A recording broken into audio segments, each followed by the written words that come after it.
Before we start today's video, I wanted to give a huge shout out to today's sponsor, MutPacks.com. You can click the link down below and open exciting packs, win tons of coins, and withdraw your account right away. You could use promo code CHU for 15% off. Lastly, when you sign up down below, you can get a free 10,000 coin pack as well. All right, boys, so we have to update those top 10 safeties. It's a very, very loaded list right now in the game. There's a lot of tall safeties, a lot of just good safeties all around. And to start off at number 10, we do have Troy Polamalu. And Troy Polamalu is one that I normally really do like in Madden. I know a lot of people hate him in Madden. I know he's like one of the more like hated cards because of how short he is. And I normally would use him, but right now it just feels like it's so hard to use Troy P over the other 9 guys above him. I think another guy that was really fighting for this number 10 for me was Darren Woodson as well, who is arguably a little bit better than Troy P, but I do like Troy P's 1 AP acrobat. I know it's not the best ability in the world, especially on a smaller guy, but when I did get to play with him a little bit, I did get a couple picks with it. But 94 speed on him, we would have loved to see 95 with a shorter guy, right? We've seen a lot of 95 speed guys in the game now. He has 97 excel, which does help with that a lot. It definitely does help. He comes with amazing in the box stats, 95 hit power, 90 tackling, and he also has an 87 block shit down here. But like I said, across the board, the 88 man coverage, 5'10", he's not the best in the world, right? And he doesn't have the best abilities. What acrobat's okay, right? But I still do like this card in the box a lot. He does shed a lot better than normal safeties. He's really solid, but like I said, he's going to get agged more than other people even get agged, and he's also cannot play man coverage at all in a blitz game. So at number 9, we have our slowest player on the list, Jeremy Chinn. I feel like I had to have him on this list. I know there's a couple of guys that are faster than him that are left off the list at 94, but Jeremy Chinn is 6'3", and he gets 0 AP pick artist. So not only does he get amazing abilities, but he's also huge in the game right now. He also gets really good zone. His play rec's even above 90 right there. He's solid in the box at 89 tackling, 88 hit power. The only real negative is that he doesn't have the best man coverage in the world, and he's not the fastest guy. But like I said, a guy that you're probably going to pay in the box anyways. You're getting a free, really, really good ability, and you're also getting a tall player for a good user kind of, you know, caliber player. Jeremy Chinn is one that I feel like has been amazing in the game since what, Madden 21, I think was his rookie year. He's been always one of those users that everybody uses when he initially comes out, and he's a guy you still see out there because of that free AP. So at number 8, we have Rayshawn Jenkins, and Rayshawn Jenkins is actually really, really good in this game. I think the top 8 is where it becomes like really elite. I feel like Rayshawn Jenkins has a big gap in between him and also Jeremy Chinn.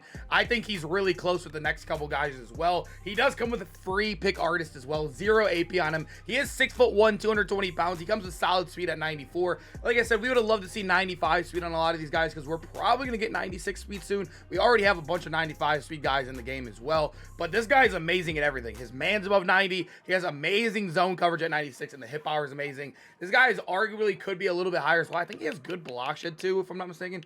Not really at 78. I thought he did. I don't know why I did, but I thought he did. But this card is an all-around really solid card. One of the more underrated guys, probably just because of the name value alone. At number 7, we have John Lynch, and John Lynch is one that I got to use for a while. I think most people got to use this card because he was kind of like that quick sell LTD price range, and this guy is an absolute animal. He's 94 speed at 6'2". He has really good excel on him, and then when you look across the board, he comes with amazing play rec and zone at 93 and 95 right there. He's also insane in the box, 96 power. He also has a 93 block shed, so he's like literally a lineman down there. He's built like a lineman when it comes to those shedding stats.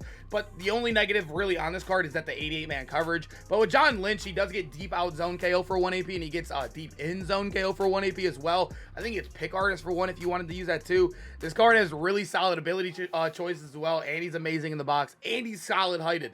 It's a really good card, especially all around. At number 6, we have Sean Taylor, and I'm going to be completely honest. This might be one of the, like, it's still a really good card, don't get me wrong, but I'm just comparing it to, like, prime Sean Taylor. This is probably one of the worst Sean Taylors we've seen in-game.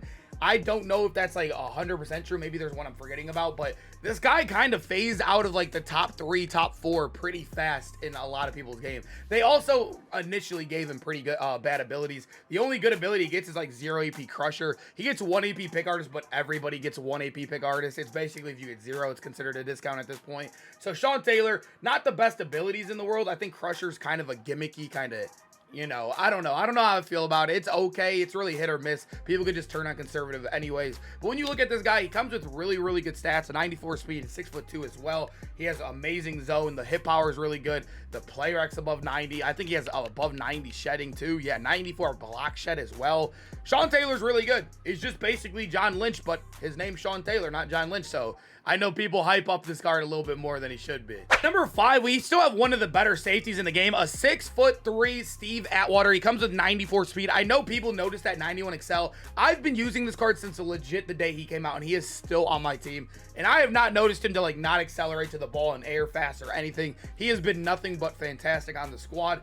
He obviously, the one glaring issue with him though is that 86-man coverage. You're probably not going to get that to a 90. So if you're in a zone scheme, if you like having a safety up top, or even if you want to user him, he could be very valuable for your team. But he does get free pick artist. So like I kind of look at him like compared to like John Lynch and also Sean Taylor. He's a taller version of them, so you're getting a +1 in height, and you're also getting a better ability for free. The 0 AP pick artist versus both of their 0 AP crusher. I'll take the pick artist every single day, and you're getting a taller player. Steve Atwater is definitely one of the better safeties in the game. Definitely a top 5 guy right now. But number 4, we have a guy that I feel like a lot of people just kind of like watched him go by. Ronnie Lott. You're not really, I mean, obviously that price range is absolutely crazy on this card, but this is a card that you're not seeing a lot out there, and I truly think he's definitely a top 4 safety in the game. He has 95 speed, one of the few that do. I think there's actually, is he the only? No, there's one other guy that has 95 speed as well. I got like confused there for a second. There's one other guy, but he is 6 foot, so not the tallest guy in the world. It's like kind of average right now, I would say, in the game.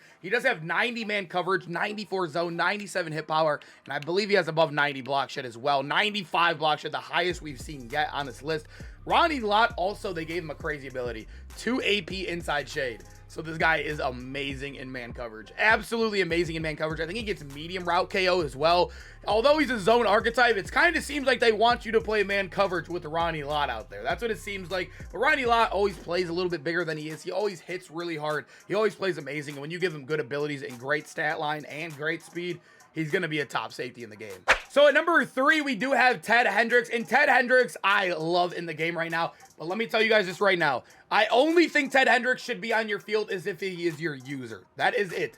That is literally it. I think this card is not the, I mean, maybe you could play him in a zone somewhere, but if you are running any sort of man coverage and you're not using this card, he's going to be the worst player on your field. He will be the worst player on your field. But when it comes to user, even if you watched the gameplay earlier today in the, I almost said Earl Campbell, in the Eric Dickerson gameplay, he had a pick where the guy threw it like 15 yards above my head, and I grabbed it from like the line of scrimmage. It was absolutely insane. Ted Hendricks can be a game changer. He can get a pick that's not even close to him. He could bail you out with, you could have awful user skill and get bailed out because how good this card is and how big his arms are. You know what I mean? 6'7". He has top end speed too at 94. You would think they would maybe like cheat him a little bit there, but they gave him top end excel, top speed. He has amazing zone. The power is really good. But one thing that also does suck is that he has terrible abilities. Like literally, I don't even think I use an ability on this card right now. I think I just overpay for pick artists. He has 3 AP acrobat, which right now is not even really a discount. And then at the end of the day, I think he gets deep route KO. So they gave him a man KO ability when they gave him 71 man.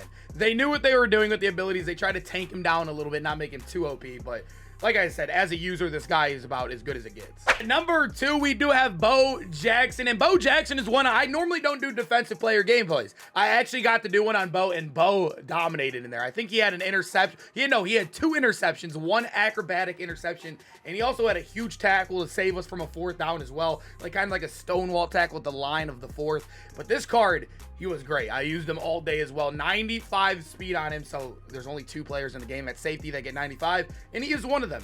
Although he's not the tallest, 6'1" is still okay in the game right now. He comes with amazing man coverage. The zone's really good. The power's really good.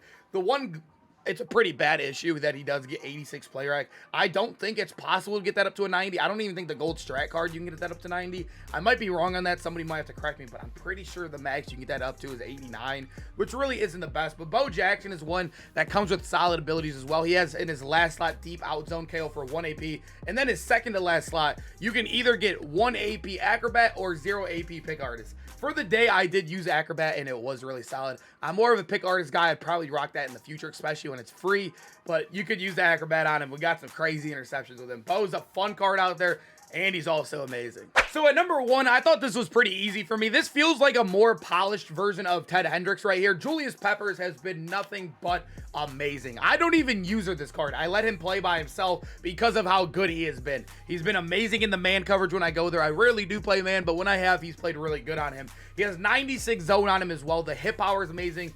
We're not even talking about the main stat yet. He is 6'7", 300 and, or I almost said 300 pounds. He's basically 300 pounds. He comes with solid speed as well, and his abilities are really solid as well. I can show you guys right here. He gets deep out zone KO for 1 in his last slot, and then he gets, don't worry about the double or nothing. You're not going to be using that on a free safety, but he does get 0 AP pick artist, the one that everybody loves right there. Julius Peppers is an absolute animal in this game. Not only is he a top end user, I honestly would say he's probably a better user than Ted, but I think user Ted for sure, because you want to user the little bit worse version of a card, if that makes sense. You want the computer to user the best card so they can make more plays, if that makes sense. But Julius Peppers, good at everything. Man, zone, user, he can play anywhere. You can put him in a corner if you really wanted to. This guy's definitely number 1 in my book. Anyways, I hope you guys enjoyed the video. Make sure to comment down below which safeties are you rocking right now. I am actually rocking 4 out of the top 5. The only one I'm missing is Ronnie Lott. He is a little expensive, especially when you have to power him up. But I hope you guys enjoyed. We have the best card in every position coming out later tomorrow. And then also we did the Eric Dickerson gameplay earlier, so make sure to go check that out.